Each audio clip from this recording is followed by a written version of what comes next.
Hello बच्चों, कैसे हो आप सब। तो आज हम लोग इलेक्ट्रोकेमिस्ट्री का नेक्स्ट लेक्चर जो कि है फैराडेज लॉज ऑफ इलेक्ट्रोलाइसिस वो पढ़ने वाले हैं। और मोस्ट ऑफ द टाइम ये देखा गया है कि इन्हीं के ऊपर क्वेश्चन आते हैं। ठीक है, तो अच्छे से पढ़ेंगे, डिटेल में पढ़ेंगे। अपने अपनी नोटबुक कर लो ओपन, पहले अच्छे से इसको समझो और उसके बाद अपने नोट्स बनाइए। ठीक है, तो टॉपिक का नाम क्या है? Faraday's laws of electrolysis. तो देखो, एक साइंटिस्ट हुए जिनका नाम था माइकल फैराडे। तो माइकल फैराडे ने दो लॉज दिए, बड़े ही इंपॉर्टेंट लॉज हैं। किसके ऊपर? इलेक्ट्रोलाइसिस के ऊपर। ठीक है, तो पहले हम लोग क्या पढ़ेंगे? Faraday's first law of electrolysis. Faraday's first law of electrolysis. अगर आपको इस लॉ को अच्छे से समझना है तो आपको पहले इलेक्ट्रोलाइसिस के बारे में पता होना बहुत जरूरी है। ठीक है, तो उसके लिए आप प्रीवियस लेक्चर देखिए, इलेक्ट्रोलाइसिस एंड इलेक्ट्रोलाइटिक सेल का, वो देखेंगे। उसके बाद ये बड़े इजीली समझ आ जाएगा।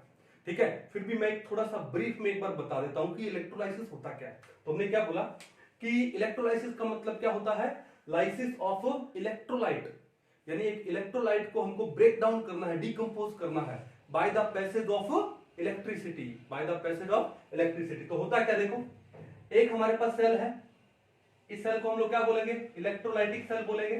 भाई जिस सेल में इलेक्ट्रोलाइट का क्या होगा? डिकम्पोजिशन होगा, उस सेल को हम लोग क्या बोलते हैं? Electrolytic cell. क्या बोलते हैं उसको? Electrolytic cell. तो मैंने क्या बोला था आपको लास्ट लेक्चर में कि एक सेल में कितनी चीजें होती है? एक सेल में दो टाइप की चीजें होती है। क्या? एक तो होता है क्या? इलेक्ट्रोलाइट, और एक होता है क्या? इलेक्ट्रोड। तो भैया बात यह है कि हमारे पास इलेक्ट्रोड्स हैं, ठीक है, जिसमें से एक है एनोड और एक क्या है? कैथोड।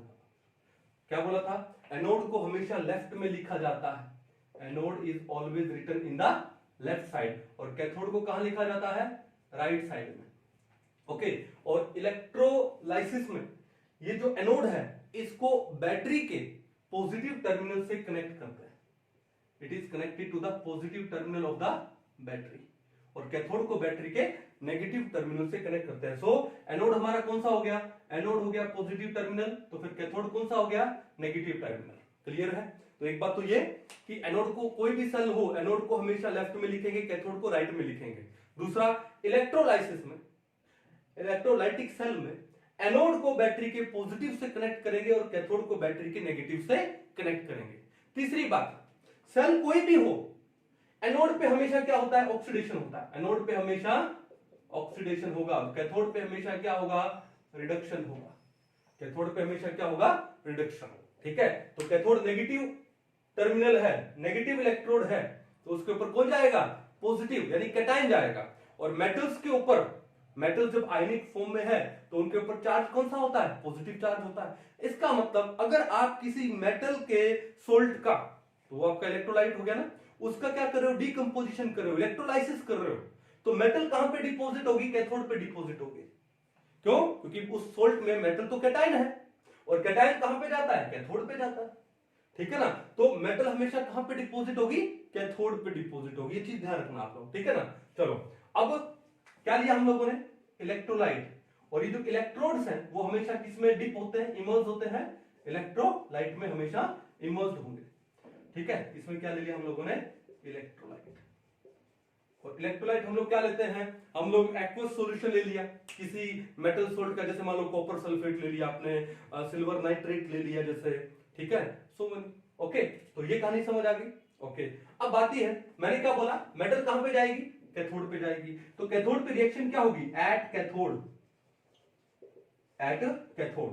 जैसे मान लो कि वो आपका जो इलेक्ट्रोलाइट, मैंने एक बार क्या लिया है, मान लो मैंने सिल्वर नाइट्रेट लिया, सपोज एग्जांपल ले लो, मैंने क्या ले लिया? Silver nitrate, AgNO3। अब सिल्वर नाइट्रेट में जो सिल्वर है उसके ऊपर चार्ज कितना होता है? 1 पॉजिटिव। तो सिल्वर पे 1 पॉजिटिव चार्ज है, एक्वस सॉल्यूशन। ठीक है, अब बात ये है, तो सिल्वर है, चार्ज कितना है? 1 पॉजिटिव। तो कितना कितना करंट चाहिए उसको? कितना इलेक्ट्रिसिटी चाहिए? क्या चाहिए? 1 फैराडे। ठीक है, तो इसने लिया 1 मोल ऑफ इलेक्ट्रॉन यानी 1 फैराडे, तो क्या बनेगा? ये बन जाएगा Ag solid.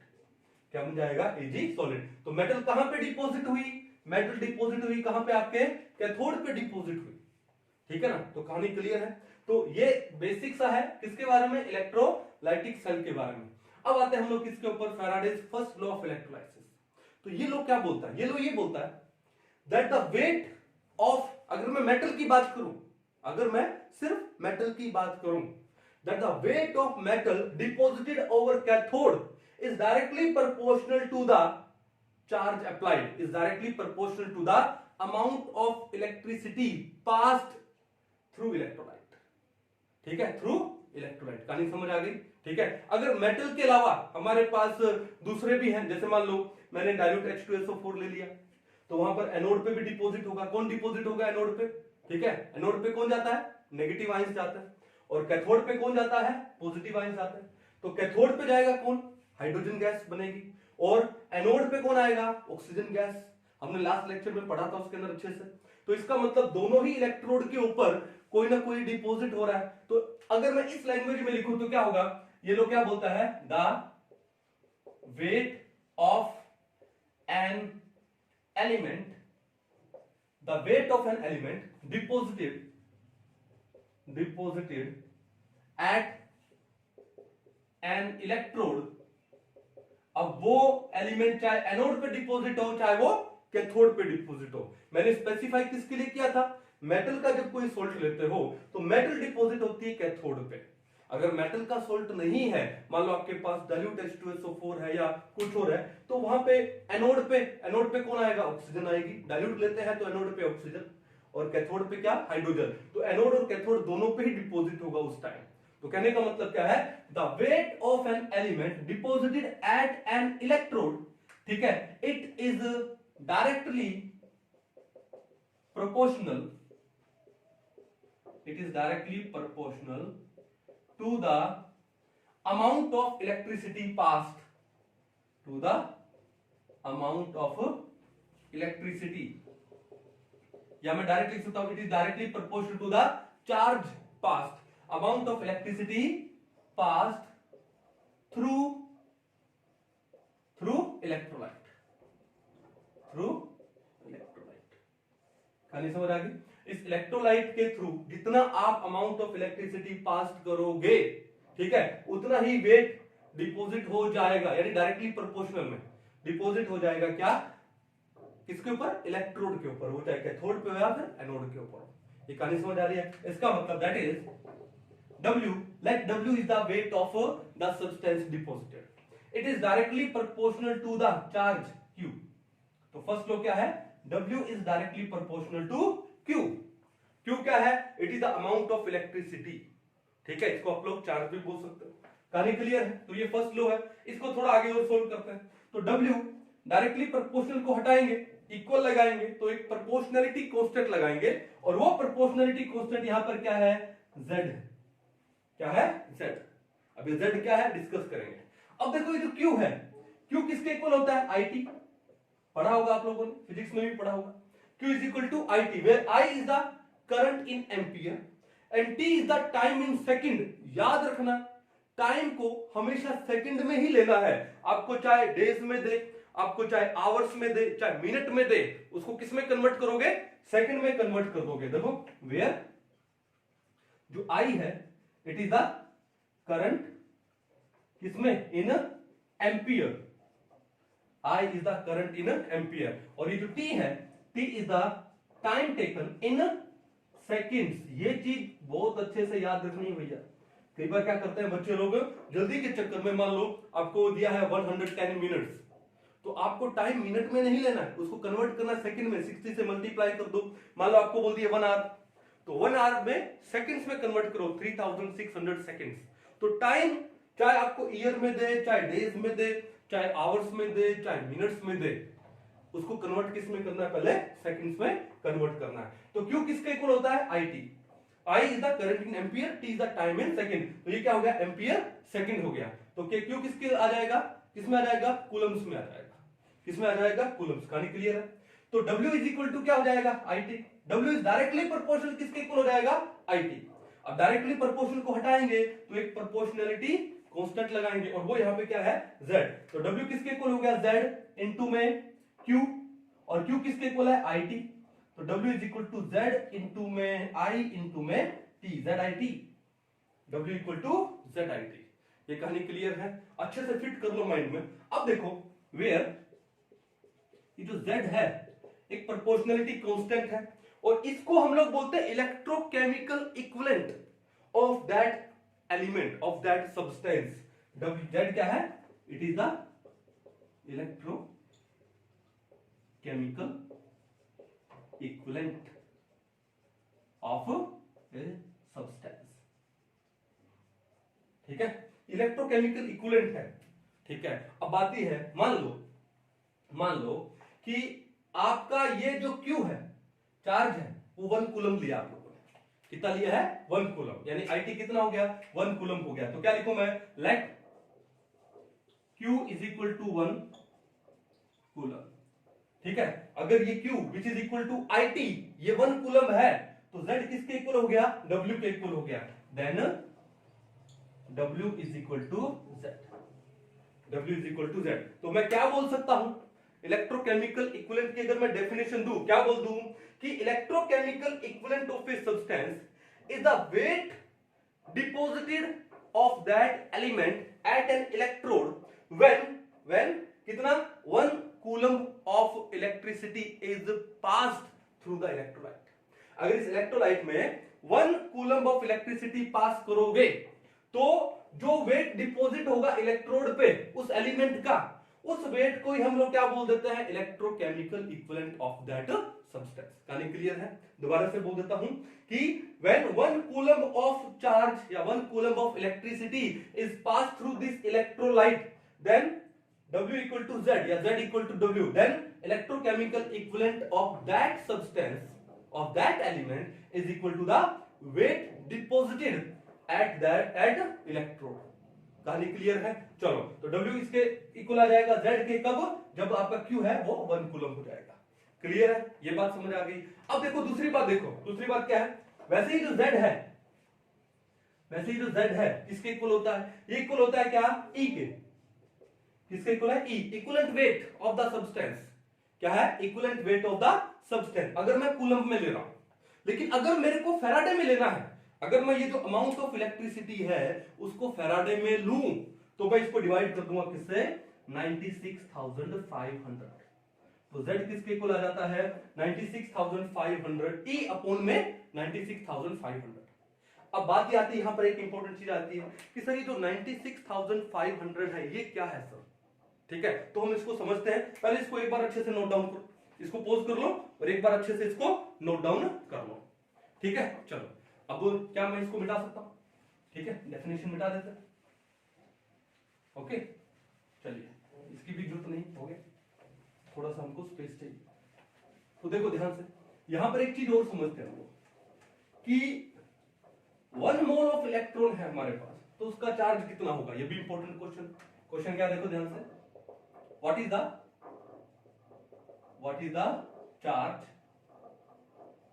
The charge on 1 mole of electron.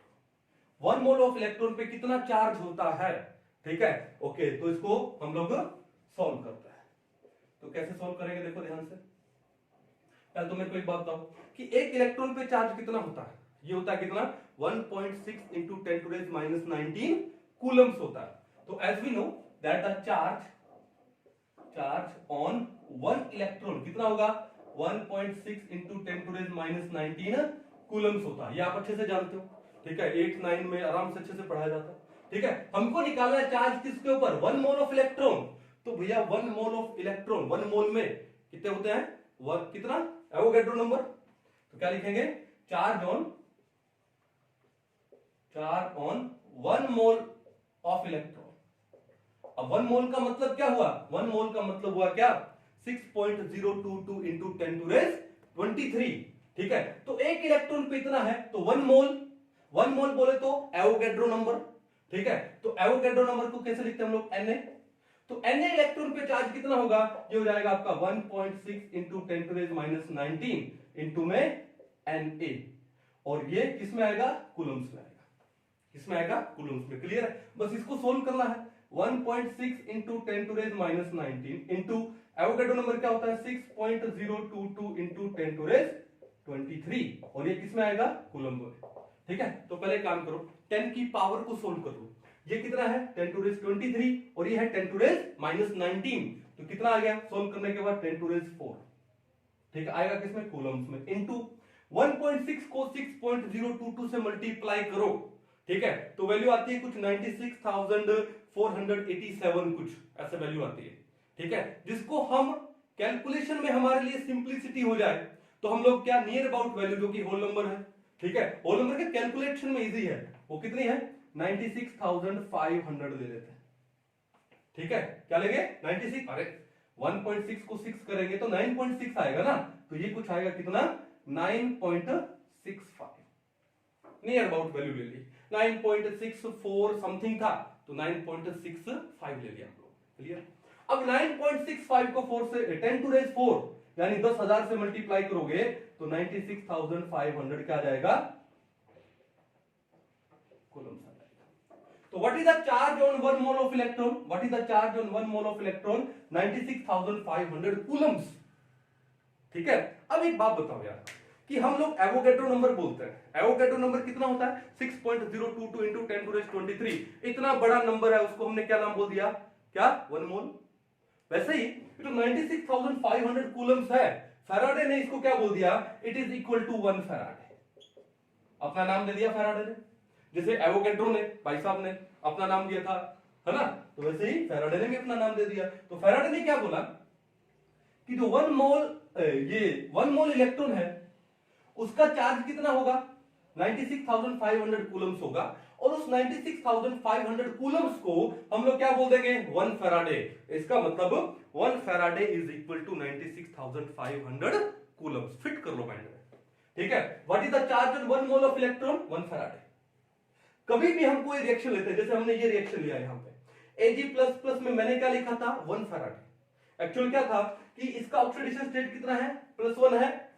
तो इसको क्या होने के लिए, न्यूट्रल स्टेट में आने के लिए, न्यूट्रल होने के लिए, Ag बनने के लिए, ठीक है, तो कितना लगेगा? 1 मोल ऑफ इलेक्ट्रॉन। क्या लगेगा? 1 मोल। हम लोग यहां पर क्या लिखते थे? इसको कितने इलेक्ट्रॉन चाहिए? 1 इलेक्ट्रॉन। एक्चुअल में वो 1 इलेक्ट्रॉन नहीं है। ठीक है, वो क्या होता है? 1 मोल ऑफ इलेक्ट्रॉन। कभी भी ध्यान रखा, हम कोई भी रिएक्शन लिखते हैं, जैसे मान लो मैंने कोई रिएक्शन लिखी और उसमें मैंने लिखा 4 इलेक्ट्रॉन, तो 4 इलेक्ट्रॉन नहीं है, वो 4 मोल्स ऑफ इलेक्ट्रॉन है। क्या है? 4 मोल्स ऑफ इलेक्ट्रॉन। ठीक है, अब 1 मोल इलेक्ट्रॉन पे चार्ज कितना होता है? 1 फैराडे होता है। तो अगर मैं 4 मोल ऑफ इलेक्ट्रॉन पे चार्ज लिखूं तो कितना हो जाएगा? 4 फैराडे। तो तभी तो Ag पॉजिटिव प्लस में 1 electron, this is not 1 electron, this is 1 mole of electron, and 1 mole electron का चार्ज कितना है? 1 फैराडे। मैं लिखूं 96,500 तो वो तो थोड़ा सा लेंदी हो जाएगा ना, इसलिए हम लोग यहां पर इसको क्या लिख देते हैं? 1 फैराडे। क्या लिख देते हैं? 1 फैराडे। कहानी क्लियर है? तो यहां पे 4 इलेक्ट्रॉन का मतलब 4 मोल ऑफ इलेक्ट्रॉन्स है, तो क्या हो जाएगा? 4 फैराडे हो जाएगा। ठीक है, कहीं पे 5 इलेक्ट्रॉन लिखा हो तो इसका मतलब क्या होता है? 5 मोल्स ऑफ इलेक्ट्रॉन है, यानी वो क्या हो जाएगा? 5 फैराडे। ये कहानी बिल्कुल क्लियर है। ठीक है, चलो, तो हमारे पास क्या आ गया कि 1 मोल ऑफ इलेक्ट्रॉन पे चार्ज कितना होता है? 1 फैराडे होता है। ठीक है, यानी 96,500 कूलम होता है। तुमने क्या बोला? Z is the electrochemical equivalent of the substance, which is equal to E. E क्या है? Equivalent weight of that substance. अगर वो सब्सटेंस मेटल है तो उसका इक्विवेलेंट वेट हो गया। ठीक है, चलो, कोई भी एलिमेंट है उसका वो इक्विवेलेंट वेट हो गया। और हमको पता है जो इक्विवेलेंट वेट है वो क्या होता है? एटॉमिक वेट, जिसको मैं m लिख दूं, बाय में n फैक्टर। अब ये n फैक्टर यहां पे क्या हो जाएगा? Oxidation state. जैसे मान लो सिल्वर है, सिल्वर पे चार्ज कितना है? +1, तो उसका ऑक्सीडेशन स्टेट कितना है? +1, तो n फैक्टर कितना है? +1। अगर n फैक्टर +1 है सिल्वर के लिए तो E is equal to m, यानी सिल्वर का एटॉमिक वेट और सिल्वर का इक्विवेलेंट वेट सेम होता है। और हमको पता है कि सिल्वर का एटॉमिक वेट कितना होता है? 108 ग्राम पर मोल। तो सिल्वर का इक्विवेलेंट वेट भी कितना होगा? 108 ग्राम पर मोल होगा। नोट कर लो इस बात को भी, क्योंकि ये बड़ा काम आएगा सिल्वर वाला भी। ये कहानी क्लियर है? कोई दिक्कत नहीं है। चलो, अब देखो, जैसे मान लो आपको दे दिया जाए, सपोज करो कॉपर सल्फेट का सॉल्यूशन दे दिया जाए। क्या दे दिया जाए? Copper sulphate. हमको पता है कि सल्फेट पे -2 होता है तो कॉपर पे +2 होता है। जैसे मान लो आपको और कोई एग्जांपल, जैसे एल्यूमिनियम क्लोराइड दे दिया, एक Cl पे -1 है तो 3 पे -3, तो एल्यूमिनियम पे कितना हुआ +3, तो एल्यूमिनियम पे +3। अब देखो कॉपर सल्फेट सॉल्यूशन से कॉपर को हमको क्या करना है, लिबरेट करना है, डिपॉजिट करना है, ठीक है। तो देखो ऑक्सीडेशन स्टेट कितना है +2, तो कितने फैराडे लगेंगे, 2 फैराडे लगेंगे, कितना चार्ज लगेगा 2 फैराडे। एल्यूमिनियम क्लोराइड से एल्यूमिनियम को 1 मोल ऑफ एल्यूमिनियम को डिपॉजिट करना है, लिबरेट करना है, तो कितने फैराडे, चार्ज कितना है +3, तो कितने फैराडे लगेंगे 3 फैराडे। ये बात क्लियर है। दूसरा, अब अगर मैं बोलूं कि कॉपर सल्फेट है, कॉपर सल्फेट है, वहां पे कॉपर का जो इक्विवेलेंट वेट है वो कितना होगा, देखो ध्यान से, आपको दिया CuSO4 कॉपर है +2, तो यहां पे कॉपर का जो एटॉमिक वेट है, कॉपर का जो एटॉमिक वेट, एटॉमिक नहीं इक्विवेलेंट लो, कॉपर का जो इक्विवेलेंट वेट है वो क्या हो जाएगा, atomic weight upon n factor, n factor यहां पर कितना है 2, m/2, कितना हो जाएगा m/2। सिमिलरली AlCl3 में एल्यूमिनियम पे +3 है, तो एल्यूमिनियम का जो इक्विवेलेंट वेट है वो कितना हो जाएगा m/3। जैसे एल्यूमिनियम है उसका जो एटॉमिक वेट है वो कितना होता है 27 होता है, कितना होता है 27, it will be 27/3 which is equal to 9। 9 is the equivalent weight of aluminium। कहानी समझ आ गई, कोई दिक्कत नहीं है। तो ये है फैराडे फर्स्ट लॉ, ठीक है। इसको थोड़ा और पढ़ते हैं, कुछ एक न्यूमेरिकल्स करते हैं, प्रीवियस ईयर में जो भी आया एक बार इसको नोट डाउन करो पहले, ठीक है, पॉज करके नोट डाउन करो। चलिए मिटा दिया जाए। हाँ जी,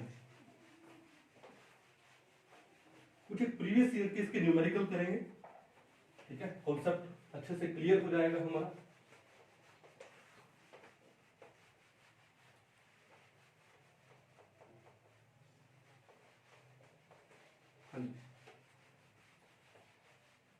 देखो क्या होता है फिजिकल केमिस्ट्री में, थ्योरी पढ़ने से ही नहीं होगा, ठीक है। आप जितना उसका प्रैक्टिस करोगे ना न्यूमेरिकल्स का, ठीक है, अलग अलग टाइप के न्यूमेरिकल्स आएंगे, उतना ही आपका कॉन्सेप्ट बिल्डअप होगा। तो सिर्फ थ्योरी से कुछ नहीं होता है, ठीक है। हम लोग न्यूमेरिकल्स करेंगे, कॉन्सेप्ट को बिल्डअप करेंगे, ठीक है। चलिए, तो मेरे पास कुछ प्रीवियस ईयर के क्वेश्चन है, नीट के भी है या AIPMT के भी है, और कुछ JEE के भी क्वेश्चन है। तो हम लोग कुछ एक क्वेश्चंस को सोल्व करके देखते हैं कैसे। चलिए चलिए चलिए, सबसे पहले तो हम लोग ले आते हैं क्या, JEE मेन 2015 का एक क्वेश्चन ले आते हैं, देखो ध्यान से। और हम लोग क्या पढ़ रहे हैं यहाँ पे, Faraday's first law of electrolysis, और उसके कुछ एक न्यूमेरिकल हम लोग करके देख रहे हैं। तो पहला देखो मेरे पास न्यूमेरिकल है, किसका है, वो है JEE मेन 2015 का, ठीक है। तो न्यूमेरिकल एक काम करते हैं, लिख लेते हैं, देखो क्या है, लिखा है 2 Faraday's of electricity, 2 Faraday's of electricity. भाई न्यूमेरिकल के हमको रट्टा थोड़ी लगा हुआ है, याद थोड़ी है, इसलिए हमको देख के लिखना पड़ा numerical. 2 Faraday's of electricity is pass through a, is passed through, it is passed through a solution of copper sulfate, okay, solution of CuSO4, इसको कॉपर सल्फेट बोलो या फिर क्यूप्रिक सल्फेट बोलो, एक ही बात है। The mass of copper deposited, the mass of copper deposited at the cathode is, at the cathode is, ठीक है भैया।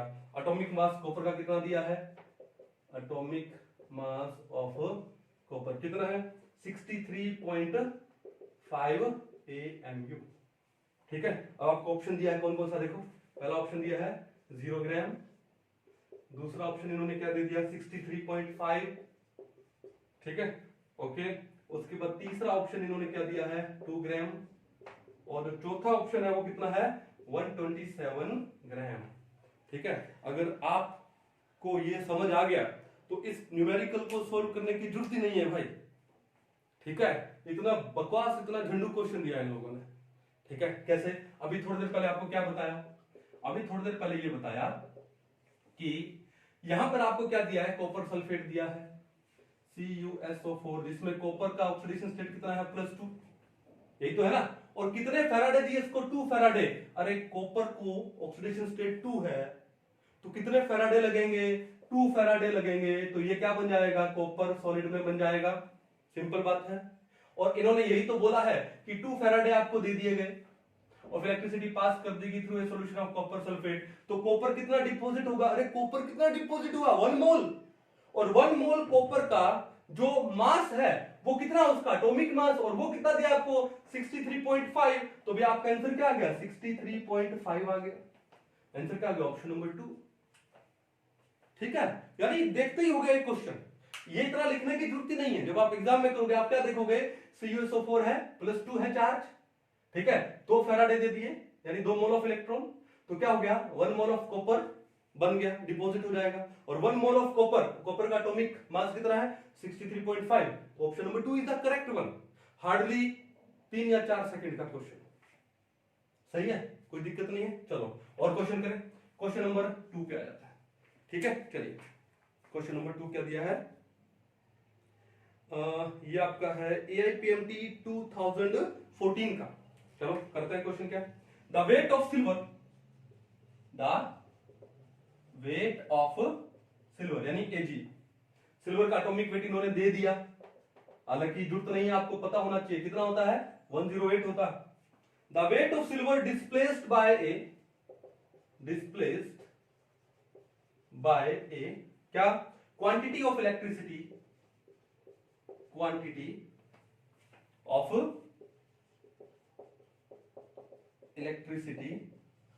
Quantity of electricity which displaces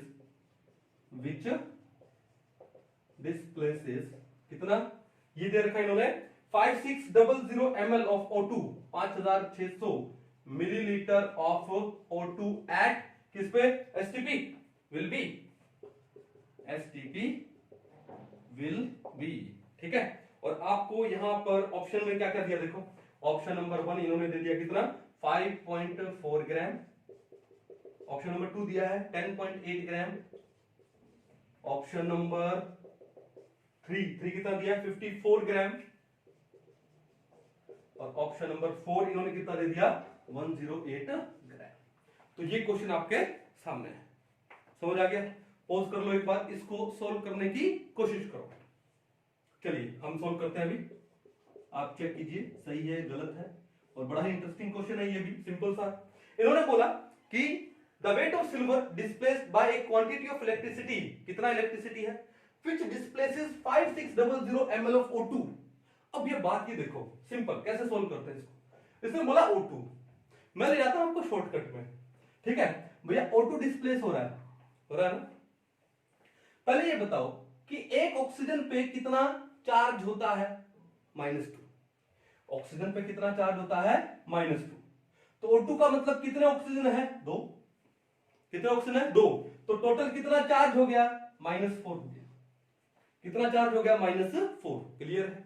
अब -4 से, अब ये O2 ये तो एलिमेंट्री फॉर्म में आ गया, अब चार्ज कितना है, 0, -4 से 0, इसका मतलब है कि कितने इलेक्ट्रॉन क्या किए, रिलीज किए, 4 इलेक्ट्रॉन। तो मैंने बोला कि 4 इलेक्ट्रॉन नहीं होता है, क्या होता है, 4 मोल ऑफ इलेक्ट्रॉन, ये होता है ना। और 4 मोल ऑफ इलेक्ट्रॉन पे चार्ज कितना है, 4 फैराडे, कितना है, 4 फैराडे। इसका मतलब है कि ये O2 है एट STP, उसका 1 मोल है, वो डिस्प्लेस होने के लिए कितना चार्ज लगेगा, 4 फैराडे, कितना लगेगा, 4 फैराडे। कहानी समझ आ गई, ठीक है। अब देखो O2 तो गैस है, और STP पे किसी भी गैस का जो 1 मोल है उसका वॉल्यूम कितना होता है, 22.4 लीटर, और इसको मिलीलीटर में कन्वर्ट करें तो 22,400 ml। तो क्या मैं लिख सकता हूं कि 22,400 ml O2 है, उसको डिस्प्लेस करने के लिए कितना फैराडे लगेगा, 4 फैराडे लगा, कितना लगा, 4 फैराडे। तो फिर 1 ml O2 को डिस्प्लेस करने के लिए 4 बाय 22,400, और आपको दिया कितना, 5600, कितना हो जाएगा, 4 बाय 22,400 इंटू 5600, ये 1 पे गया, ये 4 पे गया, और 4 बाय 4 कितना होता है, 1 फैराडे होता है। मैंने इतना कैलकुलेशन किया आपको समझाने के लिए। अदरवाइज ये कैलकुलेशन अब करने की आपको जरूरत नहीं है। आप क्या देखोगे कि यार 22400 में लगा 4, तो ये 5600 है, वो 22400 का क्या है 1/4 है, यानी 4/4, 4/4 कितना हुआ 1 फैराडे डायरेक्ट। तो इसका मतलब आपको यहां पर इन्होंने जो क्वांटिटी ऑफ इलेक्ट्रिसिटी दी है वो कितना दिया है 1 फैराडे दिया है। कितना दिया है 1 फैराडे। कहानी समझ आ गई, कैसे निकालोगे पता लग गया। अब देखो सिल्वर दिया इन्होंने, क्या दिया है सिल्वर, हमको पता है सिल्वर के ऊपर चार्ज कितना होगा 1 पॉजिटिव होगा, और सिल्वर को डिस्प्लेस होने के लिए, ठीक है, एजी में कन्वर्ट होने के लिए कितना चार्ज चाहिए 1 फैराडे ही चाहिए, और हमारे पास भी कितना है 1 फैराडे, यानी if you have 1 Faraday of charge तो कितना सिल्वर डिस्प्लेस होगा 1 mole of silver will be displaced, और सिल्वर का एटॉमिक वेट कितना होता है 108 ग्राम। आंसर क्या आ गया आपका option number 4, 108 gram of silver will be displaced by 1 Faraday. मान लो क्वेश्चन को सोल्व करते और यहां पे 1 फैराडे की जगह आपका 2 फैराडे आ जाता, तो 2 फैराडे में कितना सिल्वर आएगा 2 मोल, और 2 मोल का वेट कितना हो जाता 216 ग्राम एंड सो। तो बड़ा ही मस्त क्वेश्चन था और इजी क्वेश्चन था। किसमें आया ये आपका AIPMT 2014 में आया। तो देखा इसी टाइप के क्वेश्चन आते हैं, कर पाओगे। चलो तो इसको भी एक काम करो, नोट डाउन करो पहले। चलिए इतने 2 ही क्वेश्चन हुए, और करते हैं 1-2 क्वेश्चन ताकि कॉन्सेप्ट अच्छे से बिल्डअप हो।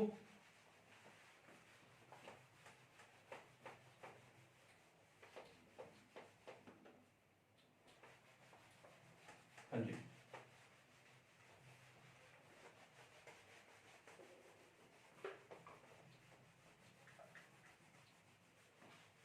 इंक भी जम गई है बोर्ड पे, ठंड लग गया इंक को भी। चलिए 1-2 क्वेश्चन और करें फटाफट, 2 ही हुए ना अभी। क्वेश्चन नंबर 3, ठीक है। तो क्वेश्चन नंबर 3 देखो क्या है आपके सामने। हाँ जी, क्वेश्चन नंबर 3 ये आपका आया है नीट फेज 2 2016 में। नीट फेज 2 2016 में आया।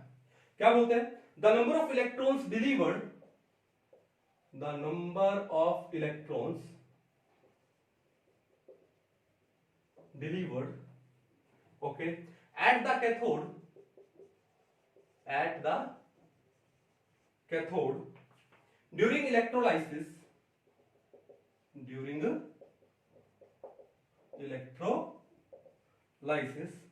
by a current of 1 ampere, by a current of 1 ampere, okay, in 60 seconds is, in 60 seconds,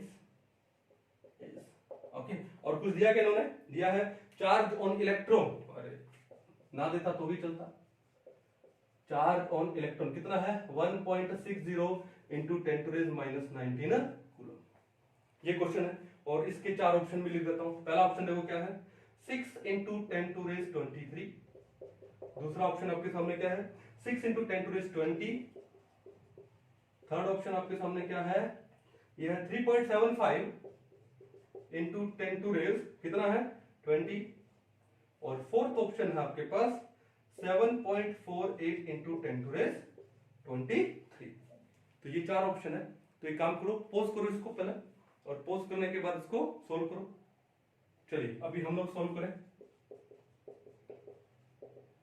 ठीक है। क्वेश्चन क्या बोलता है, the number of electrons delivered, आपको नंबर ऑफ इलेक्ट्रॉन निकालना है at the cathode during electrolysis by a current of 1 ampere। सबसे पहले जो गिवन है वो लिख दो, करंट यानी I कितना देर का है 1 एम्पियर, और आपको टाइम t कितना देर का है 60 सेकंड्स देर का, ठीक है ना। ओके, तो Q किसके इक्वल होता है, Q is equal to IT, और वो कितना हो गया 1 इंटू में 60 यानी कितना हो गया 60 एम्पियर हो गया, कूलम हो गया भाई, 1 एम्पियर तो एम्पियर सेकंड है, यानी ये कितना हो गया कूलम हो गया।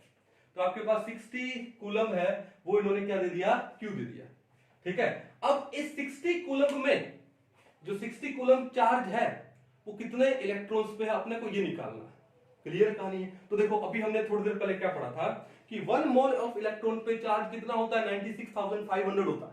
तो आप क्या लिखोगे कि 96,500 coulomb is the charge on किस पे, 1 मोल ऑफ इलेक्ट्रॉन पे। तो 1 मोल ऑफ इलेक्ट्रॉन यानी 6.022 इंटू 10⁻23 इलेक्ट्रॉन्स पे।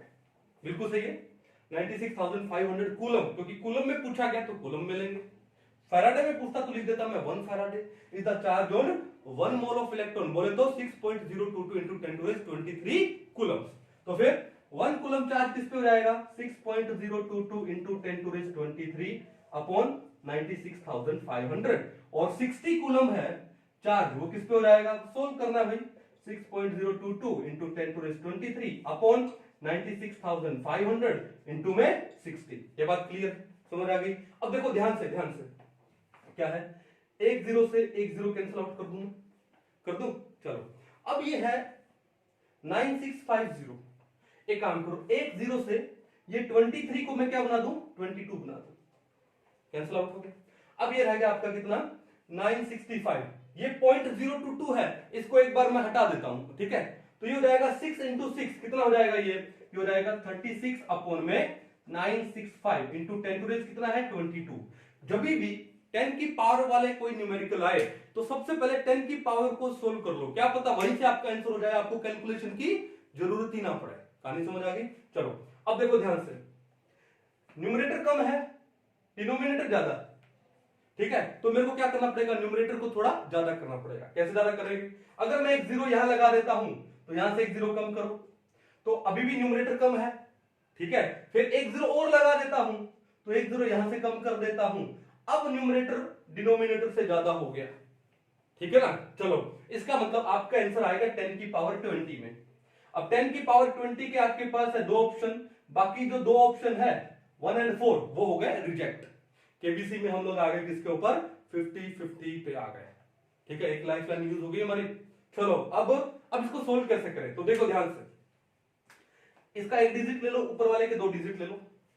तो 9 4 जा 36, 9 4 जा 36, तो 4 पे एग्जैक्टली नहीं जाएगा, क्यों, क्योंकि डिनोमिनेटर 900 से थोड़ा ज्यादा है, तो 4 से वैल्यू थोड़ी कम आएगी, यानी 3 पॉइंट समथिंग वैल्यू क्या आएगी, 3 पॉइंट समथिंग इंटू 10⁻20। का नहीं समझ आ गई। अब 3 पॉइंट समथिंग तो भैया ऑप्शन नंबर क्या है, 3 है, तो option number 3 is the correct one. क्या जाएगा, 3.75 इंटू 10⁻20, क्या आ गया हमारे पास, इलेक्ट्रॉन्स आ गया, कितना 60 कूलम चार्ज, इतने इलेक्ट्रॉन्स पे। कहानी समझ आ रही है। तो बड़ा सिंपल सा क्वेश्चन था ये भी। तो इस टाइप के क्वेश्चन आपके एग्जाम में आएंगे, इस टाइप के क्वेश्चन आपके एग्जाम में आएंगे, कर पाओगे। तो ये था आपका Faraday first law of electrolysis, इसको नोट डाउन करो। फिर हम लोग चलते हैं किसके ऊपर, Faraday second law of electrolysis के ऊपर, नोट डाउन करो इसको। तो चले Faraday second law of electrolysis के ऊपर, ठीक है, अच्छे से पढ़ेंगे इसको भी।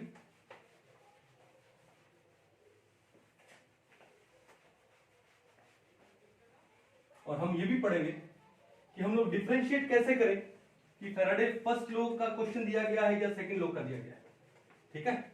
चलिए चलो, तो फैराडे कौन सा पढ़ रहे हैं अभी हम लोग, सेकंड लॉ ऑफ इलेक्ट्रोलाइसिस,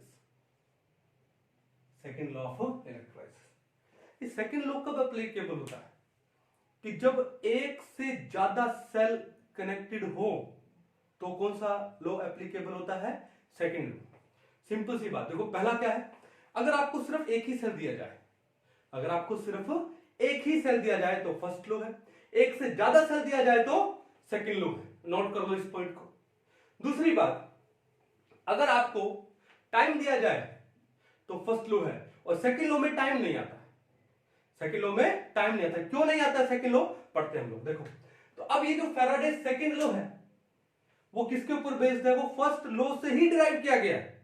अब ये फर्स्ट लॉ से कैसे डिराइव किया गया, देखो ध्यान से।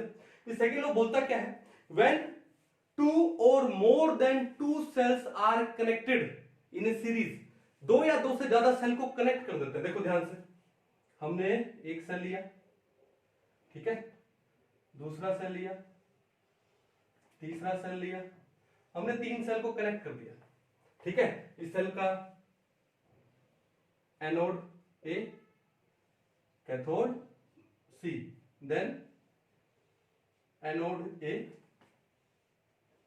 कैथोड सी, एनोड और कैथोड। ठीक है, तो हमने क्या काम किया, इसके कैथोड को कनेक्ट कर दिया एनोड से, इसके कैथोड को एनोड से, और इसके एनोड को लास्ट वाली सेल के कैथोड से, और हमने किससे कनेक्ट किया, बैटरी से। किससे कनेक्ट किया, बैटरी। बैटरी का पॉजिटिव टर्मिनल कौन है, एनोड, और नेगेटिव टर्मिनल कौन है, कैथोड। तो हमने एक से ज्यादा सेल्स हैं उनको आपस में कनेक्ट कर दिया एक बैटरी से। अब देखो यहां पर क्या होने वाला, हमने क्या बोला कि सेकंडों में टाइम क्यों नहीं आता, कि यहां पर हम जो क्वांटिटी ऑफ इलेक्ट्रिसिटी पास करेंगे तो वो तो सब में सेम पास होगी ना।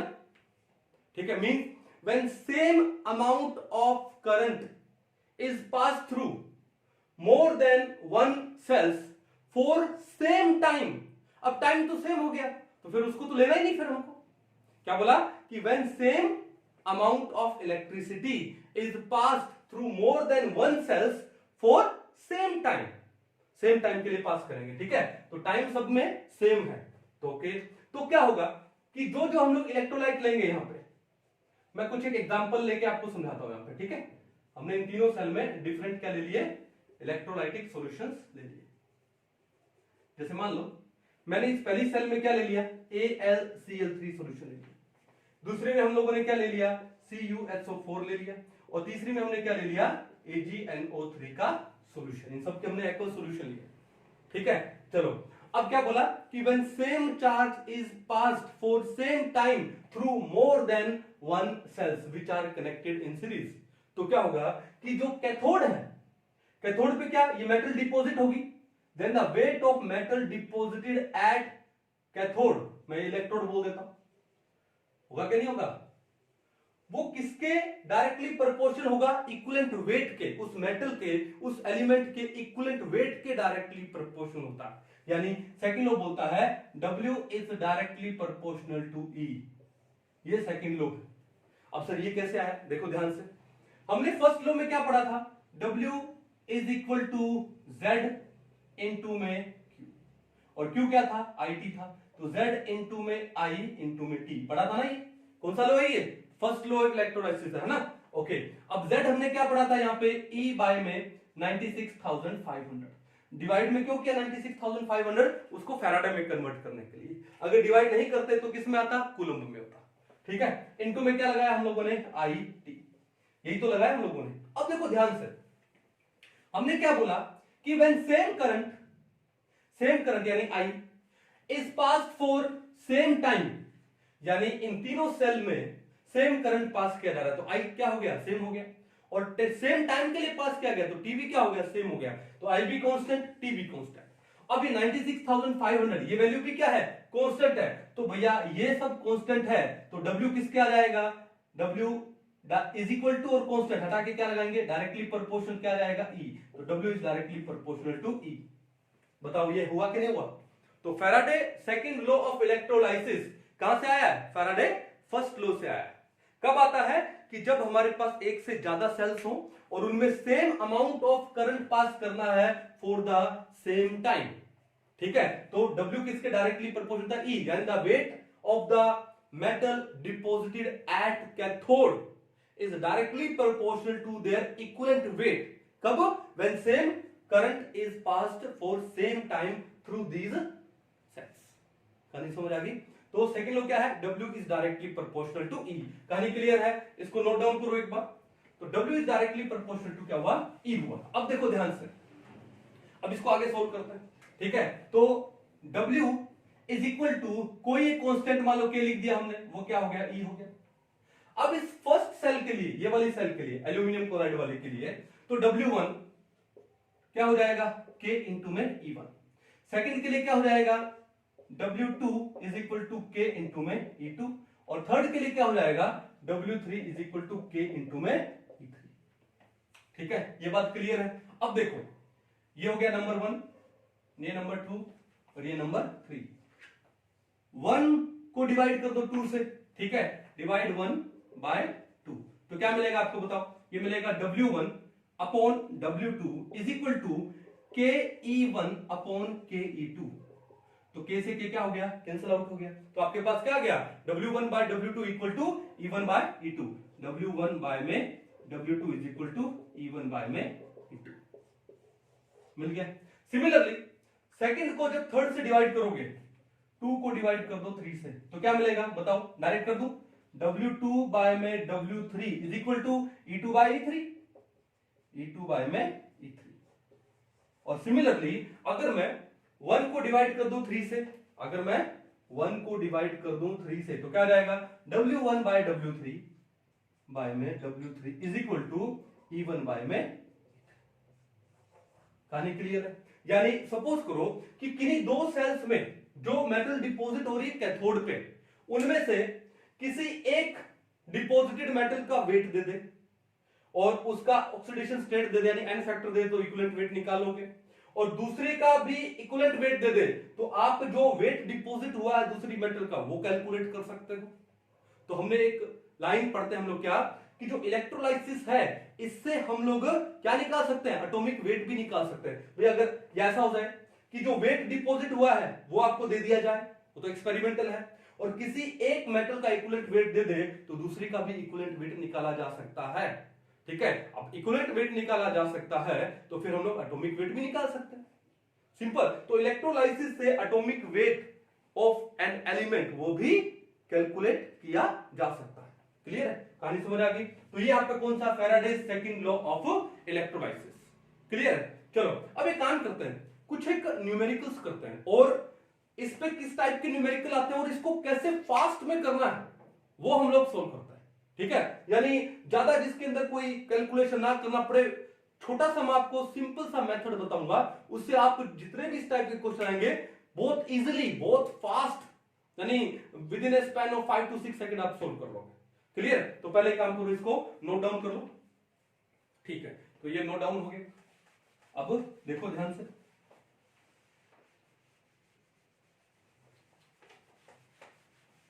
हाँ जी, कुछ एक क्वेश्चन करते हैं और मेरे पास कुछ एक क्वेश्चन है। ठीक है, तो आप भी साथ साथ में क्या करो, लिख लीजिएगा। क्वेश्चन देखो क्या है, क्या है ये रहा। हाँ जी, एक क्वेश्चन दिया, देखो लिखो साथ में आप लोग, क्या है, 4 फैराडेज आगे ऑफ इलेक्ट्रिसिटी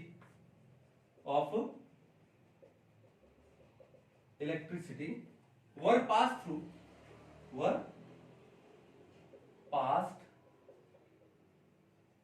थ्रू किसमें, क्या क्या दिया आपको, एक तो दिया सिल्वर नाइट्रेट AgNO3, चलो एक दिया CdSO4 कैडमियम सल्फेट, एक दिया आपको यहाँ पे एल्यूमिनियम क्लोराइड AlCl3, और एक आपको यहां पर क्या दिया है, PbCl4। ठीक है, लिक्विड दिया। ठीक है, केप्ट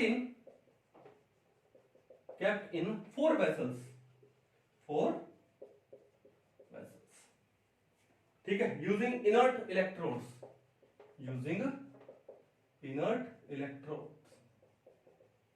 ठीक है, मान लो प्लैटिनम इलेक्ट्रोड यूज कर लिया होगा।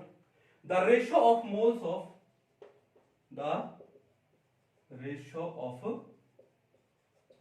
ऑफ क्या, सिल्वर यानी Ag, cadmium, then aluminium and lead deposited will B,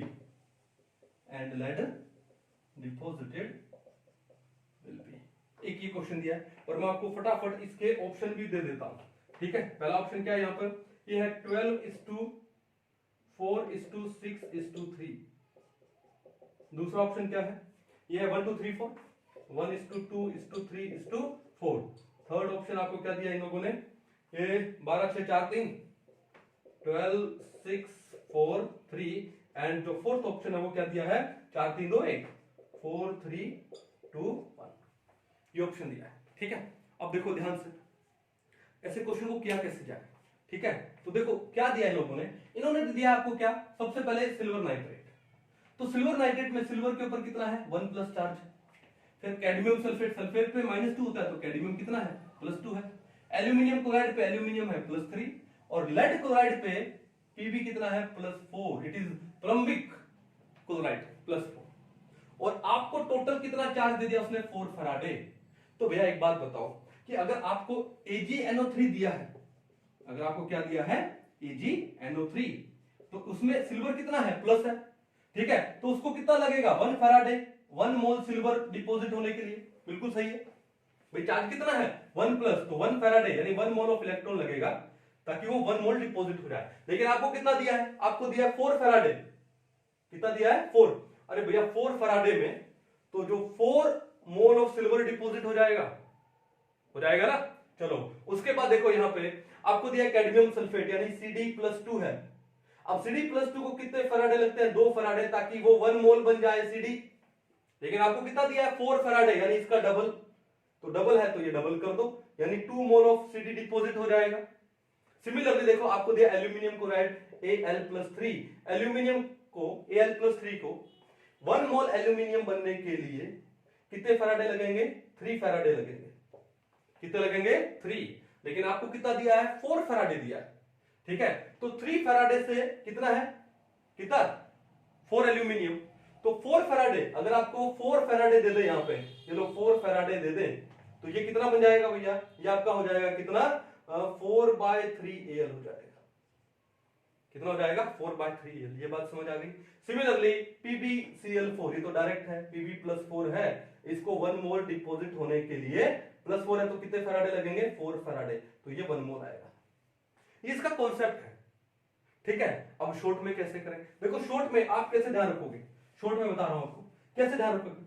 जो भी आपको चार्ज दिया जाए, जैसे हमको किस किस का निकालना है, देखो पहले तो इसको ध्यान से देखना। कई बार क्या होता है कि जैसे ये जो मेटल आपको दिए ना, यहां पर तो ऐसे दे देंगे और बाद में थोड़ा आड़ा टेढ़ा कर देंगे आगे पीछे, और जल्दी के चक्कर में गलत हो जाता है। तो पहले आप देखो क्या दिया आपको दिया है क्या सिल्वर, फिर उसके बाद क्या दिया है कैडमियम, और कैडमियम के बाद आपको क्या दिया है एल्यूमिनियम, फिर लेड, एल्यूमिनियम और लेड, यहां पे बिल्कुल सीधा डायरेक्ट दिया लोगों ने, क्लियर। और आपको क्या निकालना है, द रेशियो ऑफ मोल्स निकालना है। तो शॉर्ट मेथड ये है, जो भी आपको चार्ज दिया जाए पहले तो वो चार्ज लिख दो ऊपर, तो चार्ज कितना दिया 4, कितना दिया 4, क्लियर है। डिवाइड में कर दो उसी मेटल का ऑक्सीडेशन स्टेट, जैसे सिल्वर पे कितना है +1 है तो डिवाइडेड बाय 1। कैडमियम चार्ज कितना दिया है टोटल 4 फैराड है, 4 बाय, और कैडमियम पे चार्ज कितना है +2 तो 4/2। एल्यूमिनियम 4 बाय, चार्ज कितना है 3, 4 बाय, लेड पे चार्ज कितना दिया है 4। सिंपल, जो भी चार्ज दिया है उसको न्यूमरेटर में लिख दो, ऊपर लिख दो, डिवाइडेड बाय में उसी मेटल आयन का ऑक्सीडेशन स्टेट, क्लियर। अब इसको सोल्व कर लो भैया। सोल्व कैसे करोगे, तो ये कितना हो गया, ये तो 2 हो गया, और ये कितना हो गया, ये 1 हो गया, तो 4 2 4/3 1। अब देखो यहां पे 3 एलसीएम लोगे तो क्या होगा, 3 एलसीएम लोगे तो ये कितना हो जाएगा 12, ये आ जाएगा 12, और 3 को 2 से करोगे आएगा 6, ठीक है, ये कितना हो जाएगा 4, और 3 को 1 से करोगे कितना आएगा 3। आंसर क्या आ गया 12:6:4:3, 12 6 4 3 है क्या option, option number 3 is the correct one, 12 6 4 3, clear है, सिंपल सा क्वेश्चन था, ठीक है। पोज कर लो और इसको नोट डाउन कर लो। चलिए हो गया नोट डाउन, नेक्स्ट करें, मिटा दो इसको। बड़े सिंपल से न्यूमेरिकल है, और अगर आप सूझबूझ के साथ करोगे, प्रैक्टिस करोगे, बड़े फास्ट हो जाएंगे, और हम लोग सिंपल मेथड लगा के ही सोल्व करेंगे सबको, ठीक। चलिए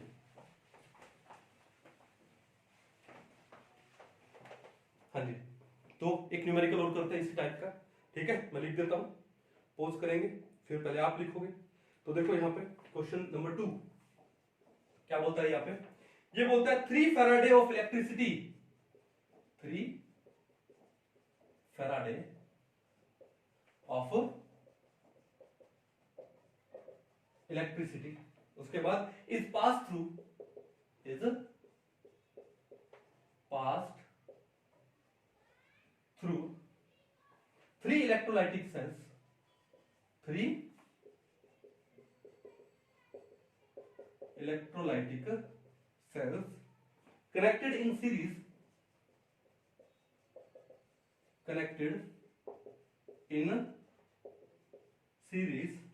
containing क्या क्या दिया आपको, containing Ag पॉजिटिव, फिर calcium +2 and aluminium +3.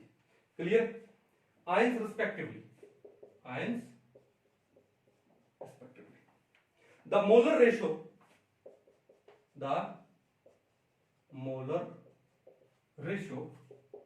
in which the three metal ions